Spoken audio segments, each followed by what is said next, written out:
Ayah guys, sini Ranau ke Telupit. Kang James sudah di sini. Ada 68 km lagi sampai roundabout Telupit. So sini macam ada construction ongoing. Aku rasa dia buat itu jalan raya. So guys, sesiapa yang dari Ranau ke Sandakan, so kena planning masalah. Alright, selepas dekat 5 minit, 8 minit lah. Okey sudah, limpas sudah. Okey, jom tengok apa sebab dia ni. Oh, mereka tengah repair. Ada lori rosak. Ada lori rosak. Bukan rosak macam accident Hayah. So guys, siapa yang selalu drive, sila berhati-hati. Kau usah penat, kena rehat. Alright guys, so siapa yang masuk Sandakan, ingat sini ada buat jalan dekat checkpoint masuk yang ada Petronas sana. You masuk lebih kurang tak sampai 1 km. Ada buat jalan.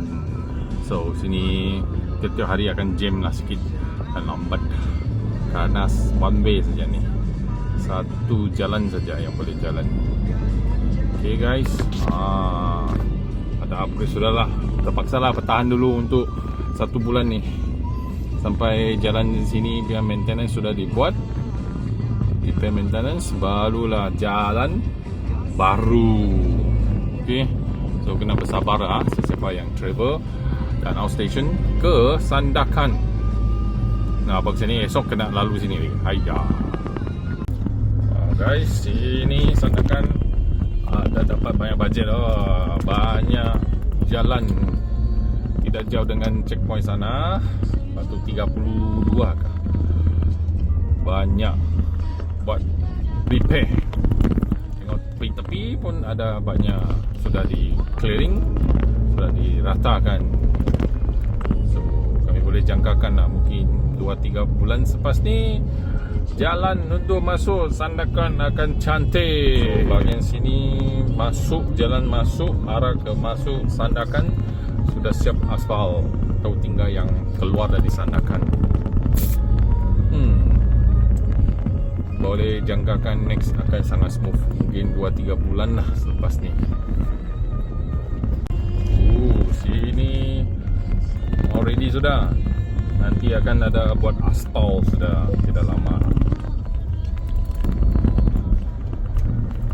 Sini lebih kurang abang saya ni jangkakan mungkin ada 1 km dengan 2 km punya jalan lah under contract.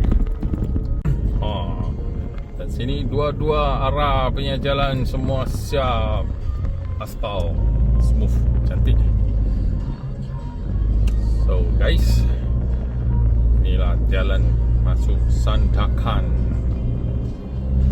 Sini macam ada 23 km lagi sampai Bandar Prima. Kau tengok itu Google Map lah. So sini jalan sangat cantik sudah. Alright guys, sampai sudah Kinabatangan. Right, baru jalan sudah. So far so good. Sini punya jalan tidaklah seteruk macam Kalabakan. Alright guys, so kalau Sandakan pergi KK agak smooth lah. Hanya di bahagian dekat Sukau sana akan ada teruk sikit, jalan kurang rata.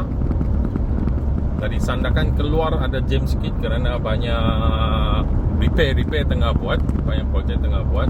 Tapi selepas itu checkpoint Sandakan memang cantik lah, highway double lane. Dan sekarang sini on the way Kinabatangan. So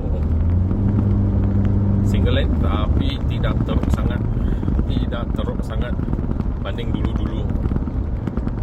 Dari Sandakan pergi Lahada tu abang sini boleh katakan kau bagi makar boleh 60 lah, 60. Dia hanya ada beberapa part saja yang ada teruk sikit. Dan sekarang pun boleh nampak Pem Borneo punya projek dengan jalan lah. Ada slow sikit tapi ada pergerakan. Ada pergerakan. Yo, jom follow, like, komen dan share Abang Sani. Teruskan usaha, jangan pernah berhenti.